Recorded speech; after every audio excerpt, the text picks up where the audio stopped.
रमज़ान का महीना था। मक्का की मुक़द्दस सरज़मीन पर पहली सहरी का वक्त था। फजर की अजान की सदाएं फ़ज़ा में गूंजने लगीं। मक्का में रहने वाले लोग अजान की आवाज़ सुनते ही बैतुल्लाह की जानिब रवाना हो गए। लेकिन एक 60 साला बुजुर्ग अबू जुलैखा अभी अपने घर पर ही ठहरा हुआ था।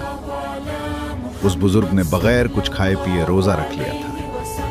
वो भूख की शिद्दत से निढाल था, इस वजह से नमाज के लिए खड़ा होने के काबिल नहीं था।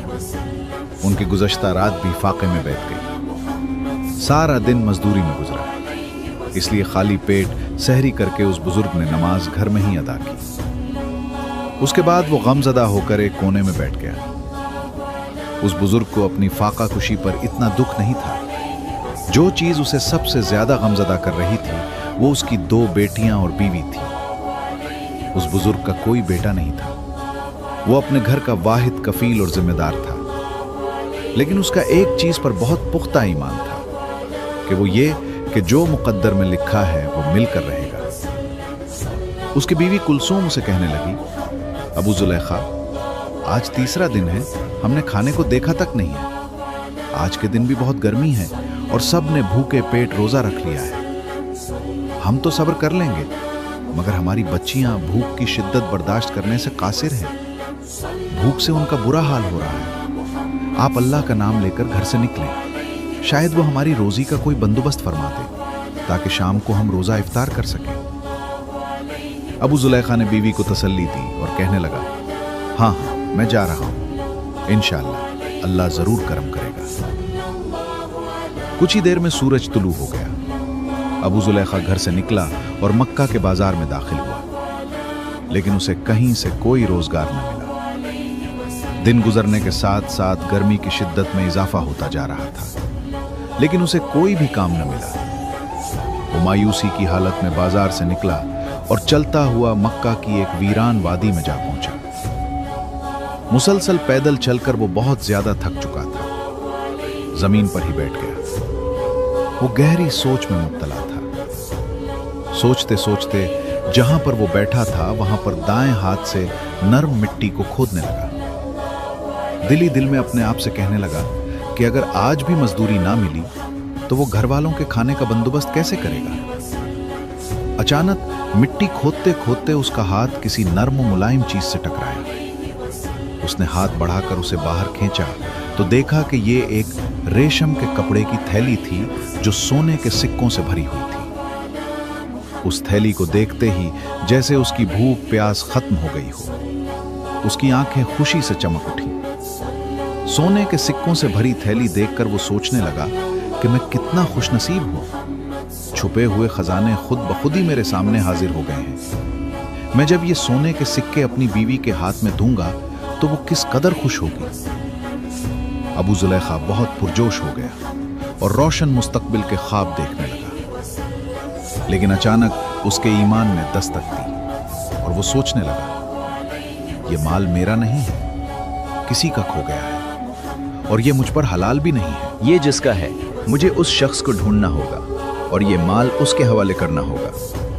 अगर वो मुझे नहीं भी मिला तो ये माल उस वक्त हलाल होगा जब 1 साल तक ऐलान करने के बावजूद मुझे उसका मालिक ना मिला।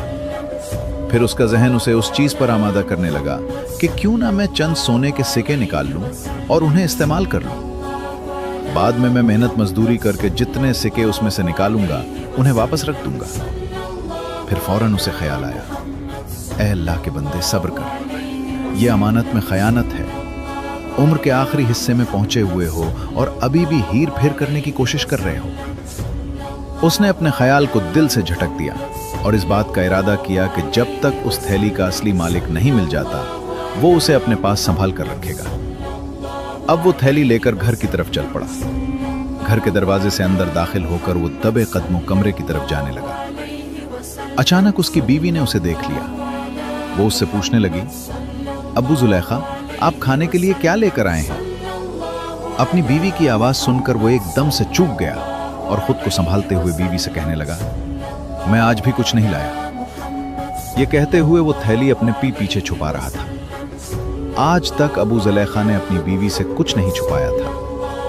बीवी ने जब देखा कि उसका शौहर उससे कुछ छुपाने की कोशिश कर रहा है तो उसने सख्त लहजे में कहा, आपके पास कुछ ना कुछ तो जरूर है, लेकिन आप छुपा रहे हैं। मुझे जल्दी से बताएं कि आपके पास क्या है। यह बात अबू जुलेखा पर आश्कार हो चुकी थी कि उसकी बीवी ने उसे कुछ छुपाते हुए देख लिया है। उसने अपने दोनों हाथ बीवी के सामने किए। उसके हाथों में सोने से भरी हुई वो थैली थी और फिर उसने उसे सारी बात बता दी कि उसे ये थैली कहां से मिली है। कुलसूम दीनदार औरत जरूर थी, लेकिन वो अबू जुलेखा जैसा सब्र नहीं रखती थी। उसने फौरन अपने शौहर से कहा, इसमें से कुछ सिक्के ले जाओ और कुछ खाने के लिए खरीद लाओ। अबू जुलेखा ने गुस्से में जवाब दिया, नहीं, हरगिज नहीं। अगर तुमने उस थैली को हाथ लगाया या किसी को भी उसके बारे में बताया तो मैं तुम्हें तलाक दे दूंगा। कुलसूम एकदम से डर गई और खून के घूंट पीकर खामोश हो गई। ये रात भी उन्होंने फाके में बसर की। अगले दिन अबू जुलेखा घर से निकला और सोचने लगा, आज मैं मजदूरी ढूंढने के साथ साथ उस थैली के असल मालिक को भी ढूंढूंगा, ताकि मैं उसके हवाले थैली करके उससे कुछ इनाम भी हासिल करूं जो मुझ पर हलाल होगा। वो इसी सोच में चलता चलता हरम की तरफ रवाना हुआ। जहां पहुंचकर उसने सामने देखा कि वहां पर एक बहुत बड़ा मजमा लगा है। एक यमनी आदमी बुलंद आवाज में ऐलान कर रहा था, ए अल्लाह के नेक बंदो, मेरी एक थैली गुम हो गई है जिसमें 1000 सोने के सिक्के थे। जो कोई इसे रमजान के महीने में वापस करेगा, अल्लाह उसे 7 गुना बढ़कर अजर देगा। जब उस यमनी नौजवान ने अपना ऐलान मुकम्मल किया तो अबू जुलेखा ने अपना हाथ बुलंद किया और कहने लगा, मक्का में बहुत गरीब लोग रहते हैं, हो सकता है तुम्हारी थैली किसी खुदा तरस इंसान के हाथ लग गई हो। अगर तुम चाहते हो कि तुम्हारी थैली तुम्हें वापस मिल जाए तो तुम उसके लिए एक इनाम का ऐलान करो। हो सकता है वो शख्स इनाम का सुनकर खुशी से वो थैली तुम्हें वापस कर दे। उस यमनी नौजवान ने फौरन पूछा, बाबा जी आप ही बताएं, मैं इस थैली के एवज कितने सिक्के रखूं? जिस पर उस बूढ़े शख्स ने जवाब दिया, 100 सोने के सिक्के, यानी इस थैली का 10वां हिस्सा। जिस पर वो यमनी नौजवान बोला, नहीं बाबा जी, ऐसा नहीं हो सकता, ये बहुत ज्यादा है, मैं अपना मामला अल्लाह के सुपुर्द करता हूं। जिस पर वो बूढ़ा शख्स कहने लगा, बेटा बड़ी हैरत की बात है कि तुम अपने पूरे 1000 सोने के सिक्के गुवाना चाहते हो, लेकिन 100 सोने के सिक्के इनाम में देकर अपने उन बाकी के 900 सिक्के बचाना नहीं चाहते। जिस पर वो यमनी नौजवान कहने लगा, बाबा जी मैं इतनी बड़ी रकम इनाम में नहीं दे सकता, इसलिए मैं अपना मामला अल्लाह पर छोड़ता हूं। इस मजमे में एक शख्स जिसका नाम जैद बिन खालिद था, वो इस सारी गुफ्तगू को बड़े गौर से सुन रहा था। उसने अंदाजा लगा लिया कि सोने से भरी वो थैली शायद इसी बुजुर्ग के पास है। कुछ ही देर में मजमे का इख्तिताम हो गया तो सब लोग अपने घरों को लूटने लगे। इसके बाद जैद बिन खालिद अबू जुलेखा से मुखातिब होकर कहने लगा, बाबा जी मेरे पास आपके लिए एक काम है, क्या आप मेरे साथ चल सकते हैं? बूढ़े ने फौरन हाँ में सर हिलाया और उसके साथ चल दिया। जैद बिन खालिद की दुकान के बाहर कुछ सामान पड़ा था। उसने अबू जुलेखा की मदद से सारा सामान दुकान के अंदर रखा। यह सामान इतना ज्यादा वजनी नहीं था और काम भी 2-4 घंटों में खत्म हो गया, लेकिन फिर भी उसने अबू जुलेखा को पूरे दिन की मजदूरी के पैसे दिए। वो ये बात समझ चुका था कि अबू जुलेखा को उस वक्त पैसों की बहुत सख्त जरूरत है। उसने फौरन मजदूरी उसके हवाले की। अबू जुलेखा ने जैद बिन खालिद का शुक्रिया अदा किया और घर की तरफ चल पड़ा। जैद बिन खालिद चुपके से उस बुजुर्ग के पीछे पीछे चलने लगा। उसने अबू जुलेखा का घर तक पीछा किया और जब वो अपने घर में दाखिल हो गया तो जैद बिन खालिद दरवाजे के साथ कान लगाकर सुनने लगा। अबू जुलेखा अपनी बीवी कुलसूम से कहने लगा, मैंने एक मजमे में एक यमनी शख्स को उस थैली की तलाश में ऐलान करते हुए सुना है। मैंने उसे यह भी कहा है कि तुम उस थैली के एवज 100 सोने के सिक्के इनाम रख दो, लेकिन उसने मेरी बात नहीं मानी। मेरा तो यही इरादा था कि मैं किसी तरीके से उसे ये थैली वापस कर दूं और मुझे भी उसमें से कुछ फायदा हो जाए, लेकिन वो शख्स बहुत उड़ैल है। अब तुम ही बताओ, हमें अब क्या करना चाहिए? जिस पर उसकी बीवी कुलसूम कहने लगी, अबू जुलेखा میں نے آپ کے ساتھ 40 سال فاقوں اور بھوک میں گزارے ہیں۔ آپ نے ساری زندگی کبھی چوری نہیں کی، کبھی کسی کو دھوکہ نہیں دیا، اور نہ ہی کبھی کسی سے کچھ چھینا ہے۔ میری بات مانیں تو آپ اس سونے کا استعمال کریں۔ مجھے لگتا ہے کہ اللہ تعالیٰ نے یہ آپ کو تحفہ بھیجا ہے، تو پھر اس کے دیے گئے تحفے کو کیوں ٹھکرا رہے ہیں؟ اگر آپ یہ سوچتے ہیں کہ اللہ آپ سے ان سونے کے سکوں کے بارے میں سوال کرے گا، تو آپ یہ کیوں بھول جاتے ہیں کہ وہ آپ سے بھوکی بیوی اور لاچار بیٹیوں کے بارے میں بھی سوال کرے گا؟ جس کے بعد ابو زلیخا دل میں سوچنے لگا کہ میں اس میں سے سونے کے کچھ سکے خرچ کر لوں، لیکن وہ فوراً ہی اپنے فیصلے سے واپس پلٹا اور خیال کرنے لگا، میں نے ساری زندگی صبر سے گزاری ہے اور آج میری ٹانگیں قبر میں ہیں، تو میں اپنی 60 سالہ زندگی کے صبر کو ایک ہی دن کی لذت پر کیوں قربان کر دوں؟ خدا ہمارے حال پر رحم فرمائے۔ اور اس نے بلند آواز میں کہا، میں ایسا ہرگز نہیں کروں گا، میں اپنی قبر کو آگ سے نہیں بھر سکتا۔ زید بن خالد جو دروازے کے ساتھ کان لگا کر یہ ساری باتیں سن رہا تھا، اس کی آنکھوں سے آنسو بہنے لگے۔ اسے ابو زلیخا کی بے بسی پر افسوس ہونے لگا۔ اس نے اسی وقت ابو زلیخا کا دروازہ کھٹکھٹایا۔ ابو زلیخا فوراً باہر آیا۔ زید بن خالد ابو زلیخا کو گلے سے لگا کر رونے لگا۔ اے اللہ کے بندے، میں قربان جاؤں تیرے صبر پر، اللہ تجھے بہت اجر دے گا۔ تم مجھے بتاؤ میں تمہاری کیا خدمت کر سکتا ہوں؟ ابو زلیخا نے جواب دیا، اے خدا کے بندے، تم پہلے ہی میری بہت مدد کر چکے ہو۔ تم نے ذرا سے کام کے بدلے مجھے پورے دن کی مزدوری دی۔ پھر زید بن خالد کے ذہن میں خیال آیا اور وہ اس سے کہنے لگا، میں جانتا ہوں کہ سونے کی تھیلی تمہارے پاس ہے، تم ایسا کرو، انعام کی رقم کو تھوڑا سا کم کر دو، شاید وہ شخص مان جائے۔ ابو زلیخا نے جو کچھ تھوڑے سے پیسے کمائے تھے اپنے گھر والوں کے پاس بیٹھ کر ان پیسوں سے افطاری کی۔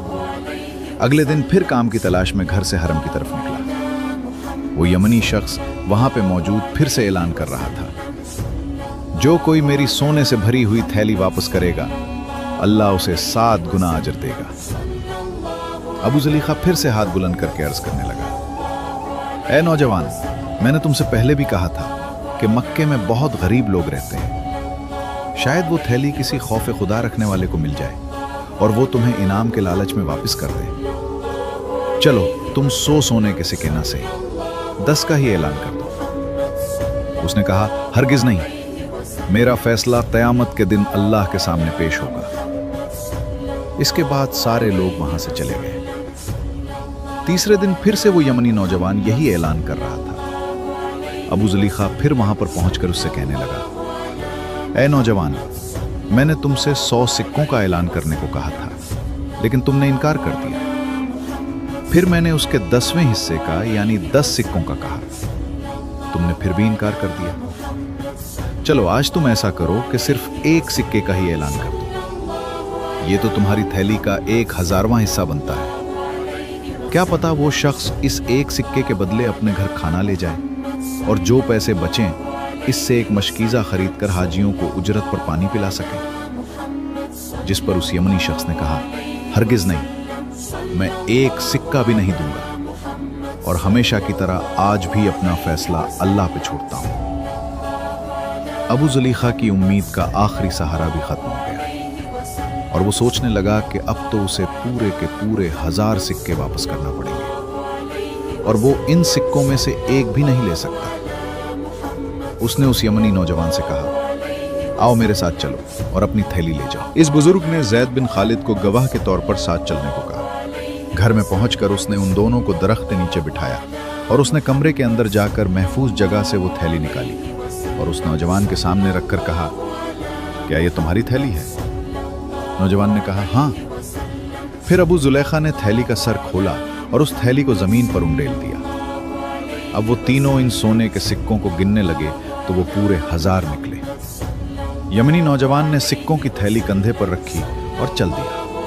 ابو زلیخا اور اس کی بیٹیوں کی آنکھیں حیرت سے کھلی کی کھلی رہ گئیں۔ چند لمحوں کے بعد ابو زلیخا نے نظریں اٹھا کر دیکھا تو وہ یمنی نوجوان واپس آ رہا تھا۔ ابو زلیخا غمگین حالت میں بیٹھا ہوا تھا۔ اسے دیکھ کر دھیمی سی آواز میں کہنے لگا، بیٹا کیسے آنا ہوا؟ उस यमनी नौजवान ने जवाब दिया, ऐ अल्लाह के नेक बंदे, मेरे बाप ने जब वफात पाई तो उनके पास 5000 सोने के सिक्के थे। उन्होंने मरने से पहले मुझे वसीयत की थी कि मेरा साजो सामान बेचकर हज का खर्च बना लेना और उस माल में से 1000 सोने के सिक्के उस शख्स को देना जो अल्लाह पे तवक्कुल करता हो और बहुत गरीब हो। चुनाचे मैंने अपने वतन यमन से लेकर शहर मक्का तक किसी को भी आपसे ज्यादा गरीब और तवक्कुल करने वाला नहीं पाया। ये सिक्के आप रख लें, आप उसे हलाल कामों में खर्च करें। नौजवान सिक्कों से भरी हुई थैली रखकर वहां से चला गया और अबू जुलैखा उसी वक्त अल्लाह के हुजूर सजदे में गिर गया। उसकी दाढ़ी आंसुओं से तर थी। उसने अपनी बीवी से कहा, कुलसूम, देख लिया तुमने, अल्लाह सब्र करने वालों का अज्र जाया नहीं करता। हमने अपने आप को हराम के एक सिक्के से बचा लिया तो अल्लाह ने हमें हलाल के जरिए 1000 सिक्के अता किए। उसके बाद अबू जुलैखा ने अपनी बीवी और बेटियों के साथ बैठकर इफ्तारी की। नमाज अदा करने के बाद अबू जुलैखा घर से बाहर निकलने लगा तो बीवी ने कहा, आप कहाँ जा रहे हैं? अबू जुलैखा ने जवाब दिया, मैं किसी ऐसे घर की तलाश में जा रहा हूँ जिस घर में हमारे जैसे लोग बसते हैं और उनकी सहरी और इफ्तारी हमारी तरह फाकों में गुजरती हो, ताकि मैं उन्हें अपने साथ खाने में शरीक कर लूँ। ये कहकर अबू जुलैखा दरवाजे से बाहर निकल गए। दोस्तों, ये कहानी हमें सब्र, ईमानदारी और अल्लाह पर कामिल भरोसे की शानदार मिसाल सिखाती है। इंसान की जिंदगी में कंट्रोल्ड और आजमाइशें आती हैं, लेकिन जो लोग सब्र का दामन थामे रखते हैं और अपनी ईमानदारी पर कायम रहते हैं, अल्लाह ताला उन्हें ऐसी जगह से रिज़्क़ अता करता है जहां से उन्हें गुमान भी नहीं होता। ये किस्सा हमें बताता है कि हलाल और हराम की आजमाइश हर वक्त हमारे सामने होती है, लेकिन जो लोग सब्र और दयानत को नहीं छोड़ते वही हकीकी कामयाबी हासिल करते हैं। बाज़ औक़ात थोड़ी सी मुश्किलात इंसान को गलत रास्ते की तरफ ले जा सकती है, लेकिन जो लोग अपने ज़मीर की आवाज़ सुनते हैं वही आखिर में सुरखरू होते हैं। इस कहानी से हमें दूसरों की मदद करने और अपनी खुशियों को दूसरों के साथ बांटने का सबक भी मिलता है। जब अल्लाह ताला किसी को नवाजता है तो उसका बेहतरीन इस्तेमाल यही है कि इस नेमत को उन लोगों तक पहुंचाया जाए जो मोहताज हैं। इस तरह न सिर्फ अल्लाह की रज़ा हासिल होती है, बल्कि हकीकी खुशी और सुकून भी मयस्सर आता है। दोस्तों, अगर आपको हमारी आज की वीडियो पसंद आई हो तो इसे लाइक करें